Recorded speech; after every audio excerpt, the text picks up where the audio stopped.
शहर के बीचों बीच एक बड़ी सी दुकान थी, राघव ज्वेलर्स। राघव के पास धन दौलत की कोई कमी नहीं थी। दिन भर नौकरों से घिरा रहता, चमकते गहनों और गाड़ियों के बीच घूमता, मगर उसके चेहरे पर कभी मुस्कान नहीं दिखती। लोग कहते थे, राघव के पास सब कुछ है, बस दिल नहीं।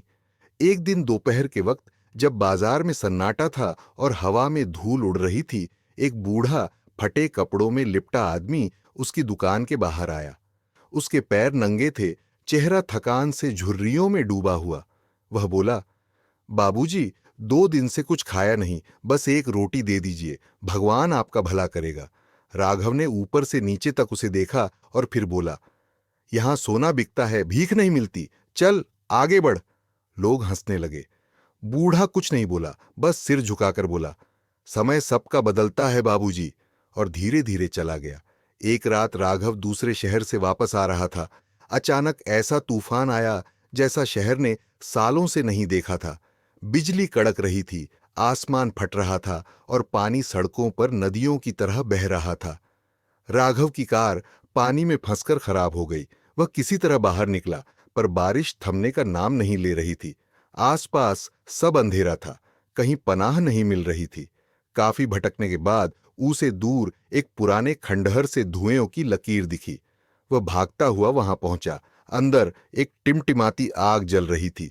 एक आदमी बैठा था, वही बूढ़ा भिखारी। उसने देखा राघव कांप रहा था, कपड़े भीगे हुए थे। बूढ़े ने मुस्कुराकर कहा, आ जाइए, बारिश अभी नहीं थमेगी। राघव झिझकता हुआ अंदर गया। बूढ़े ने उसे सूखी रोटी दी, कहा, थोड़ी ही है, मगर दोनों बांट लेंगे। राघव की आंखें भर आईं। उसने कहा, मैंने तुम्हें उस दिन दुत्कारा था, फिर भी तुमने मुझे रोटी दी। बूढ़ा हंसा, बाबूजी, रोटी बांटने से कभी कोई गरीब नहीं होता, लेकिन दिल बांटने से इंसान बड़ा बन जाता है। सुबह जब तूफान थमा, सूरज की रोशनी खंडहर में आई। राघव बाहर निकला, मगर अब उसका चेहरा बदल चुका था। उसी दिन से उसकी दुकान का दरवाजा हर जरूरतमंद के लिए खुला रहने लगा। दोस्तों, पैसा हमेशा 2 वक्त की रोटी नहीं खरीद सकता, लेकिन एक रोटी बांटने से जिंदगी का असली सुख मिल सकता है।